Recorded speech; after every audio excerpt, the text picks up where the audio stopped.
Hello everybody, welcome to The Tube. Tonight's show is dedicated to the International Holocaust Memorial Day. We'll discuss the internet as a tool for remembrance, we'll talk about the web as a host of racism and anti-Semitism, and we'll see how technology can help us not just remember, but document and creatively honor the memory of millions of victims. Let's start. French President François Hollande called on internet service providers to take action against the spread of anti-Semitism online. During a visit to France's Holocaust Memorial on Tuesday, Hollande said internet service providers cannot turn a blind eye to anti-Semitic theories that are disseminated on social network. He says, they will be regarded as accomplices. Hollande did not mention how internet providers should execute this. And we continue to our worldwide weekly segment, this time all about web anti-Semitism. Good evening, Sharingel. Good evening. Okay, let's start in Britain. We're talking about a very interesting story where a member of the parliament of the Labour Party called Luciana Berger was attacked on the web for she got 2,500 hate messages in 3 days for being Jewish. After that happened, she gave an interview to the Daily Telegraph and told that she thinks that Twitter needs to block anti-Semitic messages automatically, which means that she's asking for the social network to have a real-time filter for hate words and hate messages and to block them immediately. She thinks that Twitter is not doing enough. She says that Twitter is trying to do things, but not enough, and this cannot be tolerated in Britain, which is a very interesting statement. I don't know how Twitter can do such a thing, because a real-time filter for a social network is kind of a big blow for a social network. But it's an interesting story, and we can totally understand where she's coming from, getting 2,500 hate messages in 3 days only. So that's Britain. Let's go to Israel. But why would Twitter allow this, though? Twitter needs to allow this because Twitter needs to think first and foremost about the free speech of its users. And it cannot risk, having a real-time filter where people will have the feeling that they cannot speak, or that there's a machine that will block them automatically, even if they'll tell a joke, even if it's a tasteless joke. Twitter needs the feeling that we can all also say anything we want. I understand. Okay, what's next? Okay, let's go to Israel. We are talking about a poll that found that nearly 83% of teenagers were exposed to anti-Semitic material on the web. It's a huge number.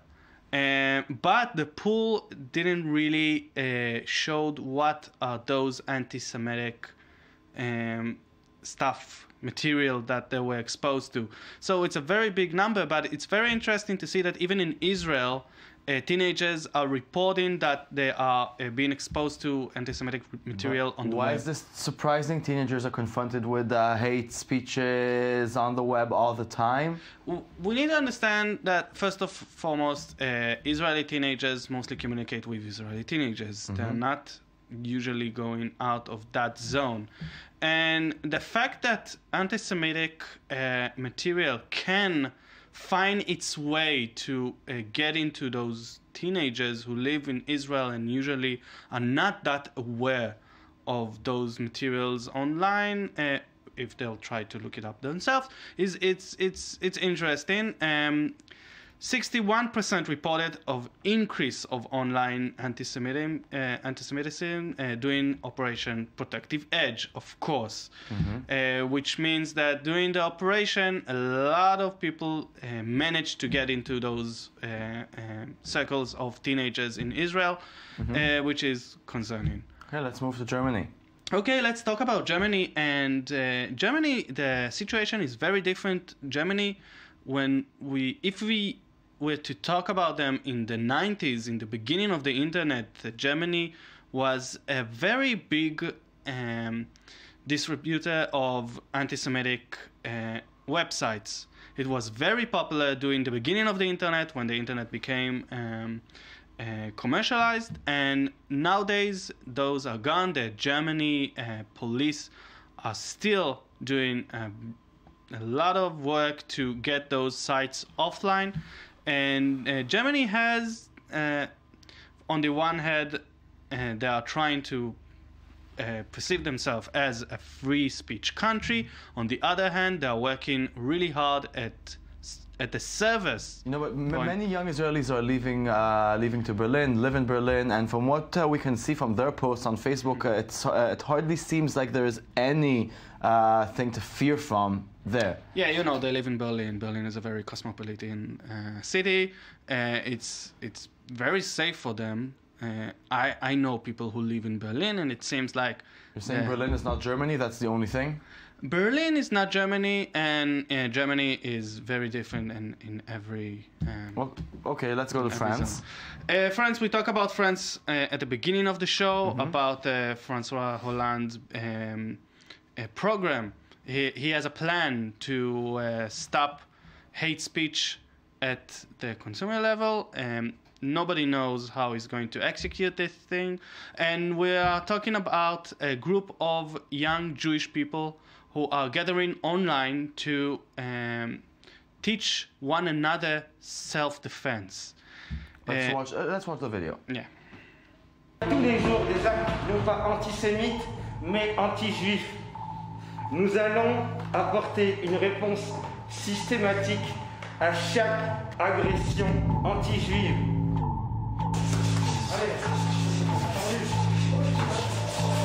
C'est arrêté avec cette image pour le monde occidental et pour aussi nous les Arabes sur le juif chétif qui baisse la tête avec ses féotes et qui reste des murs. C'est terminé ça. Aujourd'hui on lève la tête, on bombe le torse et on cogne, on brise des nids. C'est terminé de se faire agresser, c'est terminé, c'est fini.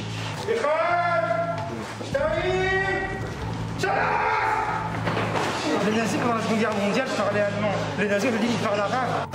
Ils sont musulmans. Nous combattons le nazi-islamisme. Well, there's a lot to talk about the subject. Just shortly, are we confusing maybe anti-Semitism with anti-Israeli statements nowadays? Sometimes, and you know, it works for both sides. A lot of pro-Israeli wants to see anti-Israeli statements as anti-Semitism, and we need to remember that. But we also need to remember that there's a lot of real anti-Semitism on the web, that it's still very popular in Europe. Yeah, okay. Thank you very much, Shai. Let's move on.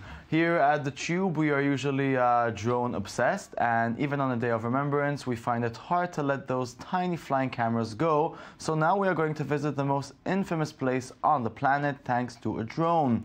A YouTube user has taken the time to upload this very moving result. The drone's footage shows the sheer scale of the Auschwitz concentration camp as the world prepares to mark 70 years since its demise. More than 1 million people died at the camp, which was built by the Nazi regime in 1940. It was finally liberated by the Soviet army on 27th January 1945, 70 years ago today.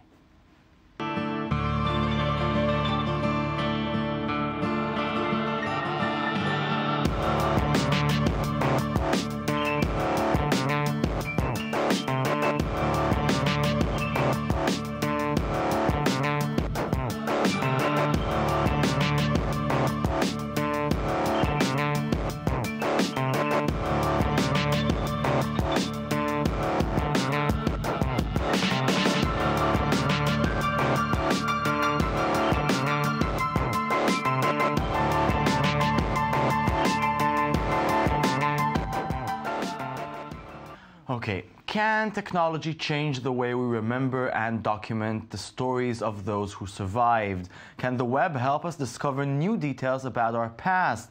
I-24 News reporter Uri Shapira of our evening news brings us the story of Ran Shemesh, a young Israeli who went on a search of his grandfather's roots beginning in Nazi Germany.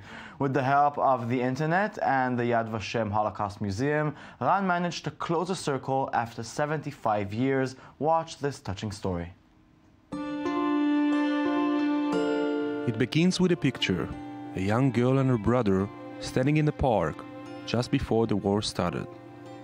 39-year-old Ran Shemesh never imagined that this picture would lead him on a journey he would never forget, one that started 75 years ago in a small town in Germany and that ended in a family reunion he never expected. I learned about the Holocaust in school and watched movies about it my entire life, but I never really realized how close I am to this subject. Suddenly I understood what happened to my grandfather. Yochanan Bukovtzer was only 9 years old when he left his parents and his young sister, heading for shelter in France after the Kristallnacht, the night of broken glass. One day, his grandson Ran Shemesh started to take interest in his life story, guided by the only two pictures that were left from that time. He told me that the two pictures of him and his sister in the park were taken by his cousin, who arrived for a visit just before the war. She had a camera, something unusual in those days, and she took the picture. 2 years ago, I decided to make a special gesture to him, so I scanned the pictures and fixed them in Photoshop. I looked at his sister's picture. She was 8 years old back then, and she really reminded me of my own son, who's around the same age. I really felt connected to her, and I felt sorry for what happened to her. After a quick look online, Ran found a picture of a cobblestone-sized memorial of his grandfather's sister, Anita Bukovtzer, carved into Berlin's sidewalk. On it was written, Anita Bukovtzer, born in 1930, deported to Auschwitz in 1943.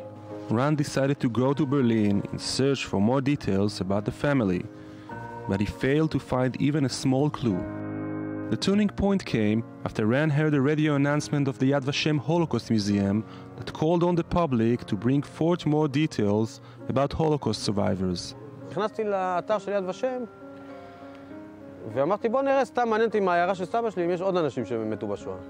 entered the Yad Vashem website and I started searching people who used to live in my grandfather's town.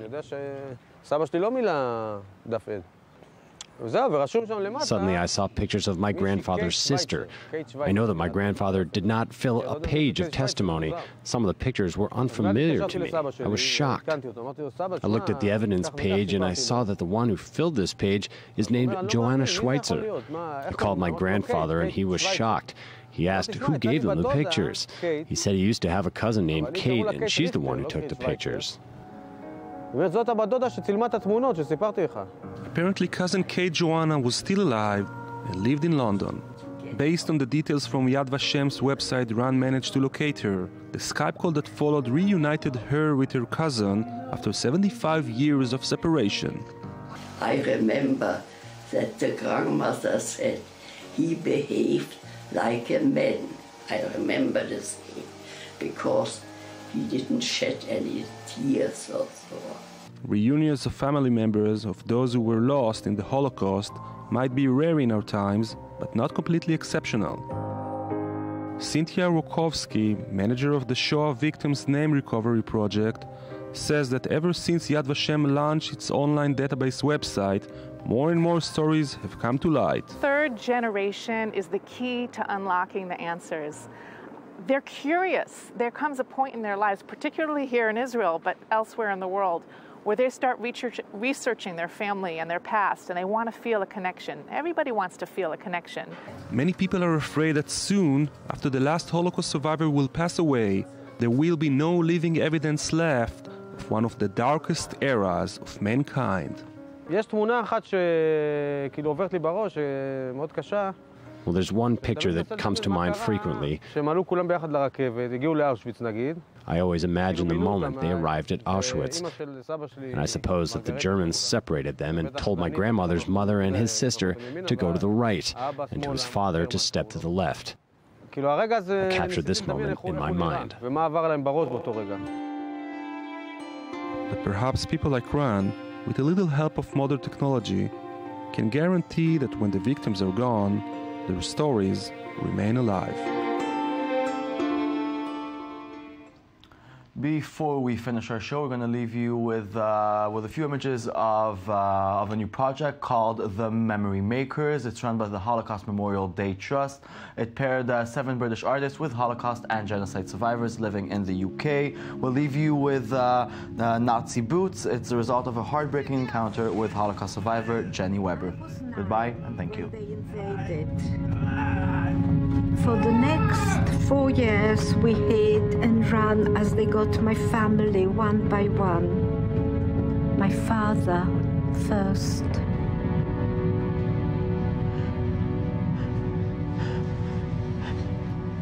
Then my mother got sick with typhus.